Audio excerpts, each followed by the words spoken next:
Hello everyone and welcome back to my channel. Thank you so much for joining me today as I talk to you and tell you guys about all the books I read in February. So in the month of February I read a total of 6 books. In the month of February I read a total of 4 3-star books and 2 4-star books. So the first book I picked up and read in like 3 days was City of Girls by Elizabeth Gilbert. I picked this up once again because one of my favorite booktubers, Emmy, suggested this and she said she read it and she said she really liked the romance. It was a new perspective on the romance and it was a glamorous read. It was fun, it was page turning, but there was a lot of stuff in here that was like not exactly my cup of tea. I thought all the characters in here were really well written and rounded. All of them, I felt like I could read a whole book about them.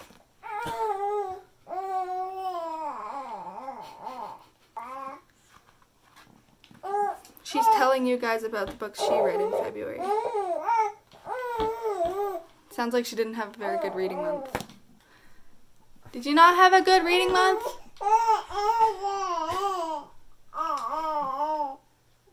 Mm-hmm.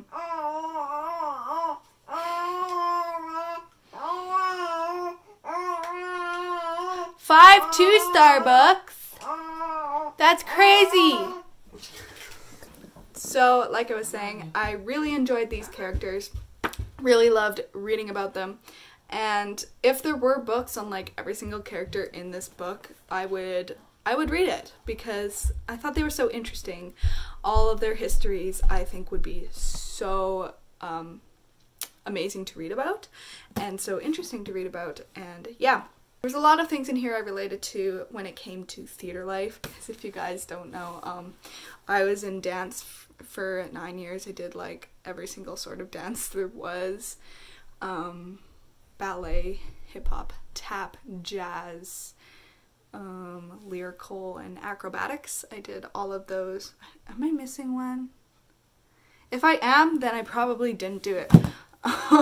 But yeah, I did all of those for 9 years and was into stage life, and after dance I took on acting, and so yeah, everything in this book, it has a lot of acting and dancing. But if you don't know anything about this book, it's based in the 40s, during World War II and throughout World War II and at the end of World War II. And it has a mix of characters and it follows our one character, Vivian, and she's a little wild for her parents, who are very proper in the social sense of being formal and going to get a proper education and being very sophisticated, and she's just a little on the wild side. She doesn't like that. She sneaks out at night in her boarding school, and eventually she gets kicked out of school and her parents send her off to live with her Aunt Peg, who owns and runs a theater in New York City in 1940s, and she goes and kind of employs herself there, and she becomes an essential part to the whole cast that works in the theater, and she meets people and she just delves into this life that she was wanting to be involved in. She didn't know that this was the life that she was born for, but she just by meeting all these people that are like basically just like her and want the same things that she wants, she discovers herself and what she likes and what satisfies her and what makes her happy in the end.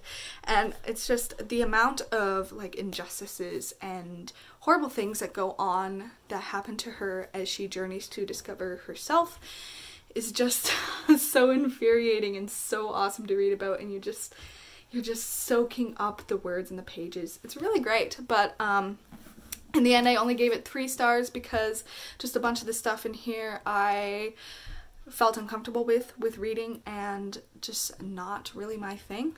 But yeah, I think she did a really good job with the characters, a stunning job with the characters. The second book I read in the month of February was Beowulf, translated by Seamus Heaney. This one, I never actually read Beowulf in my entire life because I was homeschooled, so it wasn't like something we chose to do because we didn't see it as essential. But now that in my English literature course, it is, of course, literature that you must read, being possibly, maybe not, the oldest text in English history. This was so good and I loved it so much.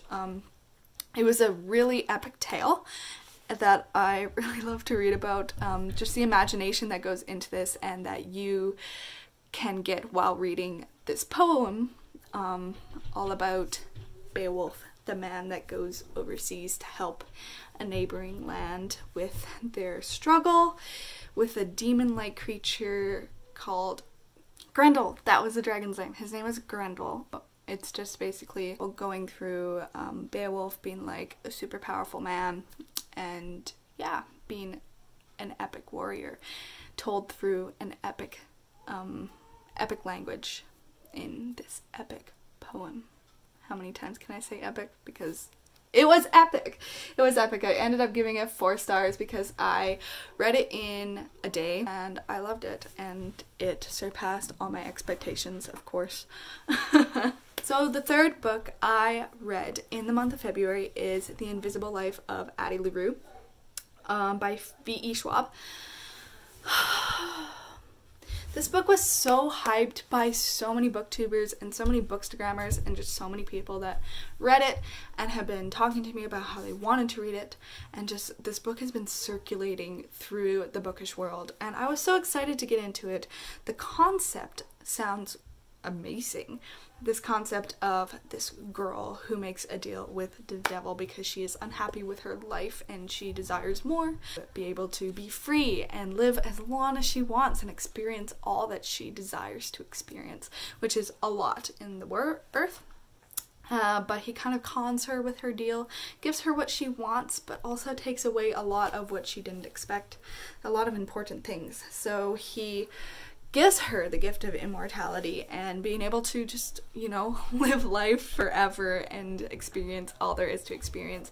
But everyone she meets forgets who she is as soon as she's out of the room, as soon as the door shuts, as soon as they're like round a corner, they totally and completely forget who she is.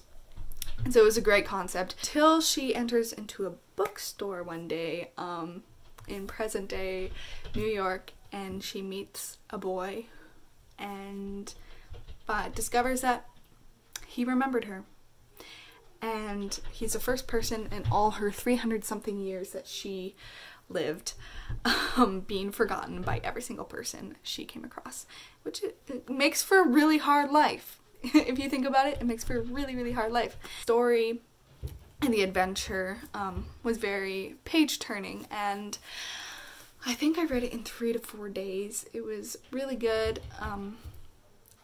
but I only gave it 3 stars, I think, or was it 3 point? I think I gave it 3.5 stars because in the end, the only character I really liked for being like well done, in my opinion, was the Darkness, or Luce is who he's called.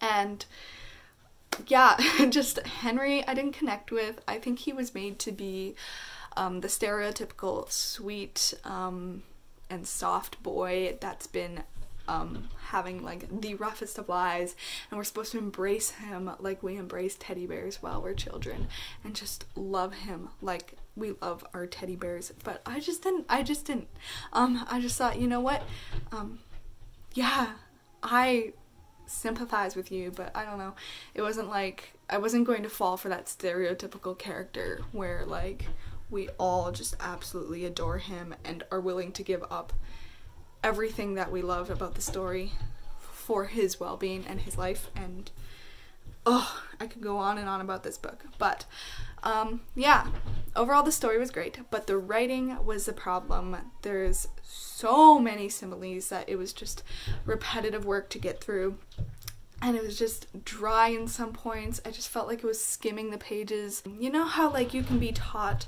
to write like something a certain way, and there's like so many different components to writing a good story, like similes or imagery or good like vocabulary. All of these components to writing can be mashed together to make a great story. I felt like she only used...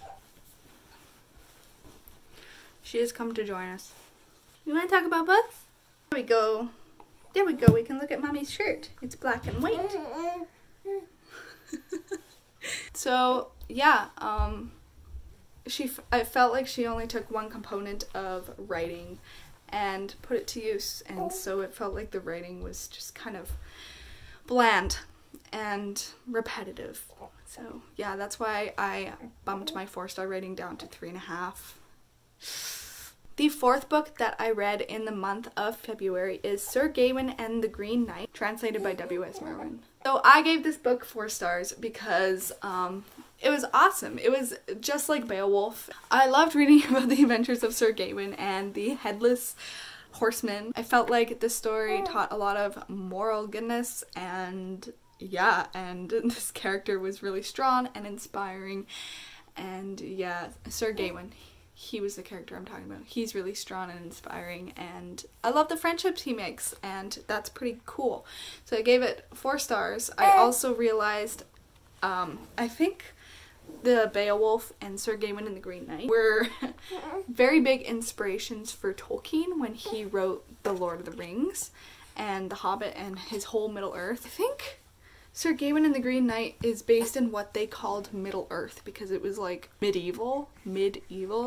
So they said in the introduction that Sir Gawain and the Green Knight was based in Middle Earth and times. And so I was like, wow, is that why Tolkien named it Middle Earth? You know, I don't know. I was fanning. And also, if you don't know, Tolkien translated, he has his own translation of Beowulf and Sir Gawain and the Green Knight. The 5th book I read in the month of February is Pamela by Samuel Richardson. This book, I have a lot to say about it. I gave it 3 stars in the end. It was amazing in the fact that the writing was just spectacular. He wrote it in the form of letters. Pamela being a maidservant to a lady who had just passed away, and now a maidservant passed down to this lady's son, the master, who is in love with her and wants to make her his own.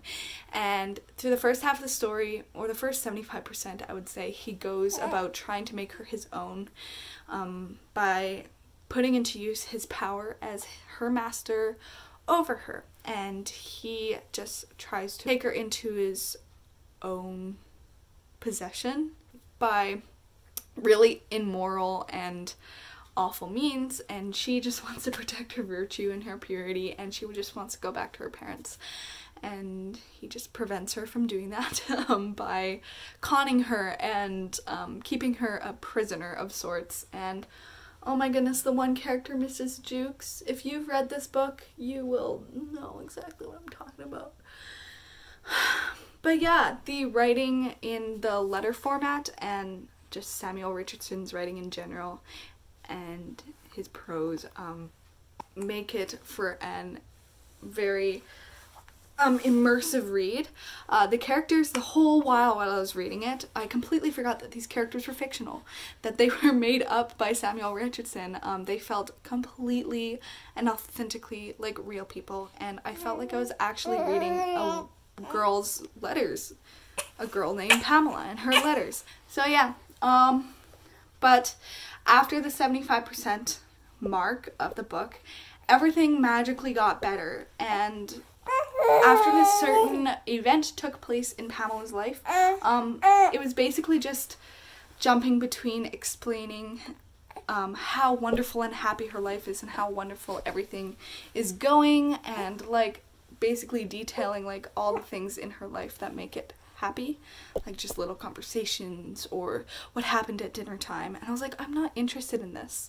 It wasn't interesting at all to read about that. But then it would jump over to explaining some conflict that threatened the absolute happiness and relief that happened to her character, and it kind of threatened taking that away and making her life even more miserable than it was before this event happened that made her all the more happy.